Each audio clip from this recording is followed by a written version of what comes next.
কবরের প্রথম ঘন্টা, কবরের প্রথম ঘন্টাতেই তুমি বুঝবা আখিরাত কত কঠিন। রাসূলুল্লাহ সাল্লাল্লাহু আলাইহি ওয়াসাল্লাম বলেন, কবরে যেই নাফরমান প্রশ্নের জবাব দিতে পারবে না, তিনটি প্রশ্নের, তো আল্লাহ তাআলা বলবেন কাযাবা আবদি, ফেরেশতা আমার এই নাফরমান বান্দা মিথ্যা বলেছে। ফাআফরিশুহু মিনান নার ওয়ালবাসুহু মিনান নার, আমার নাফরমান বান্দার কবরে জাহান্নামের বিছানা বিছায় দাও, ওরে জাহান্নামের পোশাক দিয়ে আবৃত করে দাও।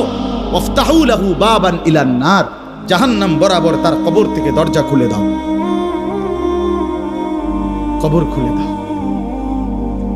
ওফো, আল্লাহর নবী সাল্লাল্লাহু আলাইহি ওয়াসাল্লাম বলেন, তখন কবর তারে, ফেরেশতা যখন তাকে রাইখা যাবে, কবর তারে ডান দিকের মাটি বাম দিকে একটা চাপ দিবে, বাম দিকের মাটি ডান দিকে চাপ দিবে।